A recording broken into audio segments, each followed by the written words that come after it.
Congresswoman Kat Kamek here, and I just left the floor of the House of Representatives, and I am walking back to the office, and I wanted to give you guys an update about what just happened. The Democrats just voted to take over our elections and to basically ensure that they have control of our elections forevermore. So I'm going to give you a quick rundown on what happened, what is in this bill, the so-called voting rights bill, and what comes next, because that's really important, but then what you can do about it. This is really important, so just bear with me. I'm going to run through this. First and foremost, share this video because we have got to get the word out to everybody. That is important. We've got to share what happened because the media is not going to cover this. So today, the House of Representatives, just now, I was on there and I was casting a hell no ballot, voted to federalize our elections. You're probably wondering, what does that mean? They took two dangerous bills, H.R. 1, the For the Politicians Act, and H.R. 4, and created a love child. They took an old NASA bill and gutted it, and then tucked all of this egregious language into the NASA bill. So it was like NASA Infrastructure Act or something. It has nothing to do with NASA. We are not giving voting rights to Martians today. Even though what we voted on was a NASA bill, it was actually a federal takeover of elections. That right there ought to tell you, if they cannot even name the bill, they have to gut another bill and then tuck their egregious, horrific language into it. That tells you that they're trying to hide something. Let me tell you what was in this bill.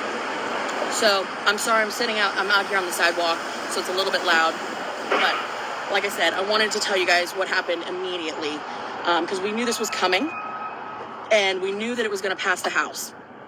So, really, really important that you guys know what's in the bill, and then the next steps. So, within this bill, and there's a ton, but the things that you need to know that are the most egregious are that it is 100% a mechanism to strip states' rights to enforce voter ID laws.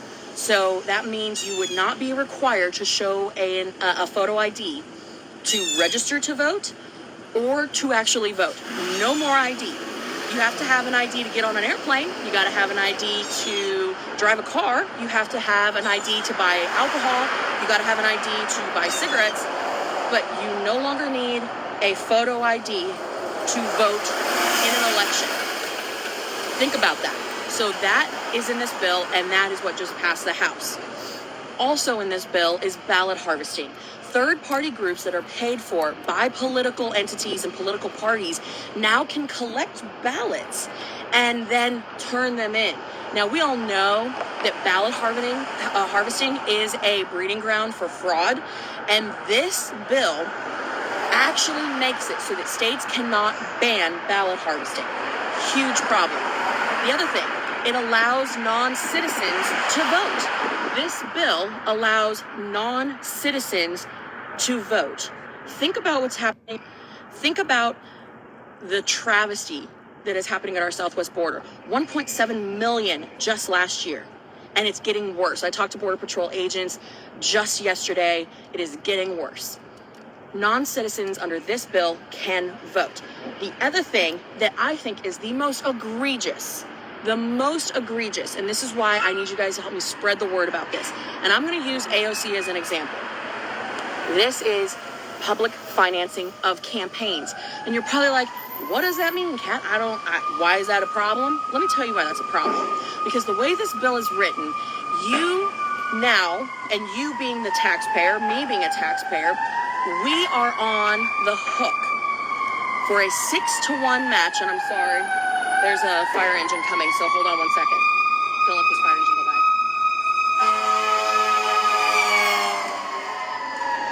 Woo! All right. So we are now on the hook for a 6-to-1 match for donations to politicians that are $200 or less. And you're probably like, well, why does that matter, Kat? Let me put this in perspective.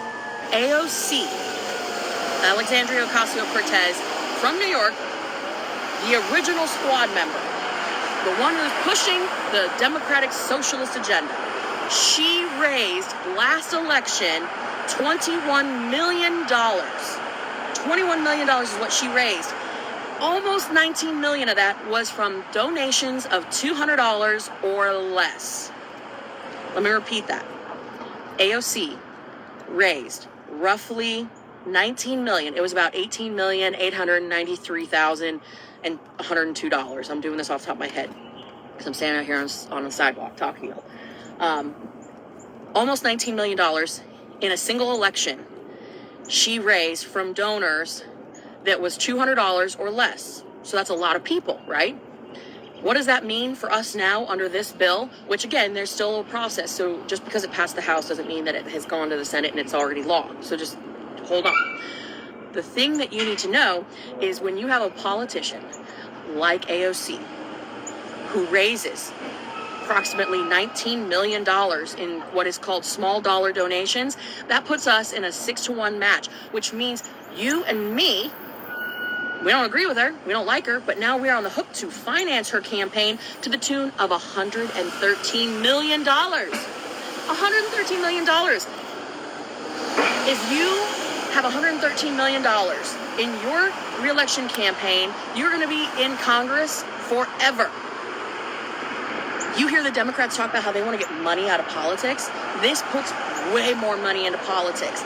This is why they are the party of do as I say, not do as I do, because their actions are 180 degrees opposite of what they are saying. They are not for the people. They are for themselves. They are for the DC bureaucrats and the politicians, and we know it. This bill is not just about our elections. It is about ensuring that their liberal progressive agenda is about dependency and control. When you think about it, they have this social justice warrior mindset that is all about putting programs in place that aren't hand-ups, right? They're handouts, but these handouts just aren't welfare, right? These are traps. They are designed to trap people into poverty. They are designed to keep people suppressed. And when you look at this whole big thing that's going on, everything from their election takeover bills to the Build Back Broke plan, all of it, this is all about an agenda that is dependency and control. They make people dependent on government so they can control elections forevermore. And this bill is just one more step that they are taking. So you're wondering, this bill just passed the House. What the heck? What the heck happens next? Is it law? No, it is not law. Just because this bill has now passed the House does not mean that it is law. It now goes to the Senate. The Senate has got big problems. So you have probably been hearing in the news about Chuck Schumer and what is going on with Chuck Schumer. So Chuck Schumer has to blow up the filibuster in order to pass this bill. Keep in mind, the filibuster is what protects the rights of the minority. Right now, the minority are the Republicans. The Democrats, when they were in the minority, used the filibuster just as recently as 2020, 323 times. Now they hate the filibuster. Isn't that funny? It's funny. When the shoe's on the other foot, they kick and scream. Oh my gosh, it's the worst thing in the world, even though they are the most egregious users of it. So, now that it has gone to the Senate, you're like, okay, the bill goes to the Senate, what happens? Chuck Schumer's got problems. In order to pass this, he's got to blow up the filibuster. Does he have the votes? No. He does not have the votes in the Senate. And it is now our job to make sure he never gets the votes. So you're asking me, what can we do? Is all lost? No. All is not lost. Are we pissed off? Yes. But all is not lost. What this means now is that we have to get on the phones. We need to go to senate.gov, look up your senators. These are your senators in Washington. We're not talking about our state capitals, not your state senators. Do not call your congressmen or women. Call your state senators. It doesn't matter if you're in Montana or Florida or in New York or in Texas. Every state has 2 senators. So that means you have 2 phone calls to make. You get to call your senators and you get to tell them that 1, you want the filibuster to stay in place. 2, you want them to vote no on the so-called Voting Rights Act. It's not a Voting Rights Act, it's a voting free vote. That's what this bill is. So, that is the marching orders here. Call your senators and tell them in their Washington, D.C. offices that you do not want them to support the so-called Voting Rights Act. When you call them, you give them your name, you give them your phone number, you tell them you're a resident of the state, whatever state you're in. You tell them you want a response, because it's very important to tell your representatives that you want a response. If you don't tell them explicitly, I want a response, they're never going to respond to you. So give them a way to communicate back to you, be it a phone number, be it an email, an address for snail mail, doesn't matter. But the important thing is that you go to senate.gov, you look up who your senators are, you call their Washington, D.C. offices, and you tell them absolutely hell no, we do not want this bill. We want our constitutional elections as our founding fathers envisioned them, with the states determining the time and manner and place in which they are conducted. That is what we have to do. So that is what is up right now, guys. That is what is happening in Washington. This literally just happened. You're probably going to see a ton of stuff in the news about inflation and everything that's going on. But the important thing that is happening here is an attempt to take over our elections, which if we do that, we will never win another election. So it's important that we get involved, we get engaged. We cannot lose hope. We can never lose hope. That is very, very important. We have got to stay engaged. So-called voting rights bill, everybody knows what it is. It's a NASA bill. You could say NASA bill and they're gonna be like, oh yeah, that's the voting rights bill. Because somehow they can't pass it under the name voting rights, because we all know what they're trying to do. So they got a NASA bill and they use that as the shell. Remember, guys, what this bill does. It publicly finances campaigns. It allows non-citizens to vote. It encourages ballot harvesting. It strips voter ID requirements. All the things that are basic common sense American. This isn't even a Republican versus Democrat thing. This is an American thing. Every single person, regardless of your party affiliation, should want integrity in our elections.